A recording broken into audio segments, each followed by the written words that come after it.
Hey guys, welcome back to another video. In this video, I'm going to be doing a third quarter earnings results analysis for Amazon. And we can see that over the last year, Amazon is down 45% during the same period that the S&P 500 is only down 15%. So this stock is not performing that well over the last year. And so basically in this video, I'm just going to look into their financial statements for their third quarter results for 2022 compared to 2021 to see some of the earnings growth over the last year for their company or the earnings decline, which we'll see in the financial statements. And then I'm going to figure out what the intrinsic value per share for Amazon is so we can know if this is a good buying price to buy into the stock from a value investing perspective. So before we get into that, in this article right here that I found, they basically point out how over the last year, Amazon has definitely been struggling to maintain the growth of their company for a multitude of reasons. And this article is titled, "It's the End of Boom Times in Tech and Layoffs Are Mounting." And so we can see right here that they basically talk about how a lot of tech companies right now are laying off a lot of their workers for two main reasons. One, because the economy is a little shaky right now. So a lot of companies are spending less on marketing, particularly with digital advertising. And that's obviously making it very difficult for a lot of these big tech companies to make money because digital ads are a pretty large source of revenue for these tech companies. And the second reason is because during the pandemic, pretty much the entire economy was online.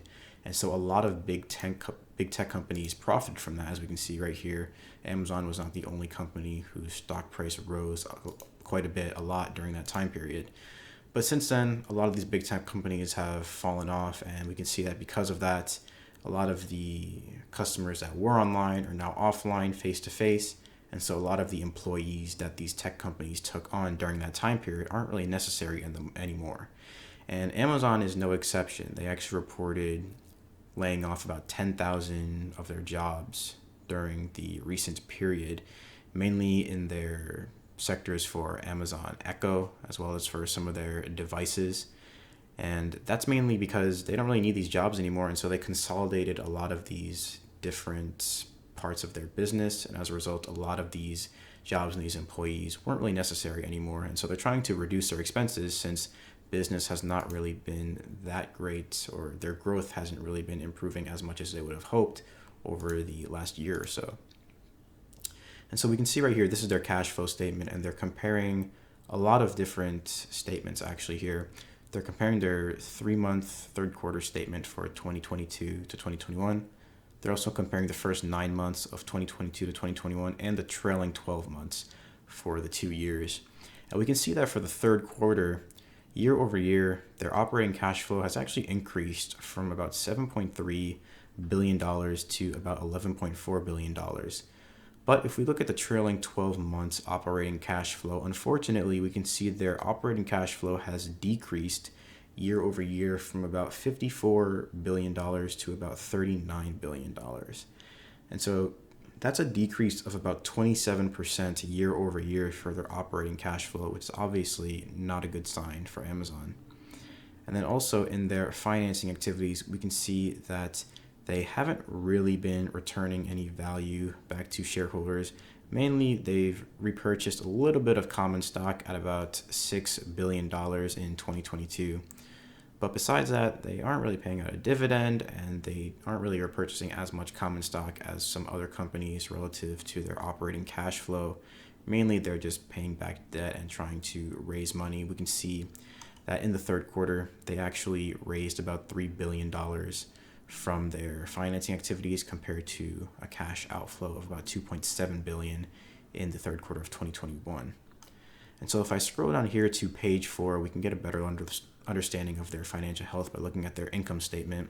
They're comparing their third quarter 2021 income statement to the 2022 third quarter. We can see year over year, their revenue has actually increased by about 15% from $110 billion to $127 billion. However, that being said, their net income has actually declined from about $3.1 billion to $2.8 billion. And so that's obviously not a good sign because it means that their expenses are increasing pretty rapidly, even in a period of increasing revenues. they experienced negative growth in their net profits. And actually, if I go to page 19 here, we can see their revenues broken up by segment and also by location. We can see their North American revenue has increased by about 20% to $78.8 billion year over year for the third quarter.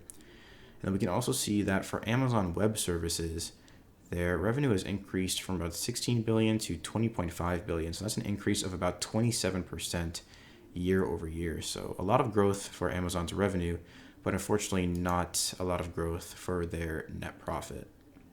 And so if I go to page 6 here, we can see the last financial statement here before looking at their intrinsic value per share, their balance sheet. They're comparing their December 31st, 2021 balance sheet to their September 30th, 2022 balance sheet. And year over year, their total assets have increased from $420 billion to $428 billion. And we can also see they have a total stockholders' equity line item of about $137 billion. And year over year, or not really year over year, but since the previous period to the current period, their retained earnings have actually decreased by about $3 billion. So that's obviously not a very good sign, because if you're investing in a company, you want to see that the amount of cash they have sitting on their balance sheet in the retained earnings section, which is typically what they'll use to reinvest back into the company or grow the company from there. You want to see that that's increasing, but in this case it's decreasing, and that's probably partly also what contributed to this decline in the share price of Amazon over the last year or so.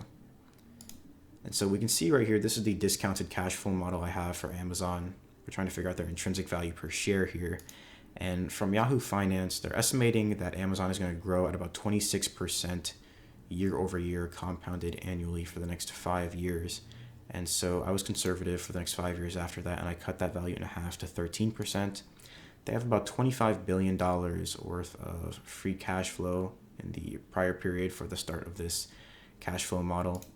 They have a net debt position on their balance sheet of about $105 billion, and they currently have about 10 billion shares outstanding. And so with these metrics in mind, the intrinsic value per share is estimated to be about $72 per share, which compared to their current share price means that they are currently overvalued relative to their intrinsic value per share, since they're trading at about $97 per share. So even though they're down about almost 50% over the last year, they're still trading, according to Yahoo Finance, at an overvaluation relative to their intrinsic value.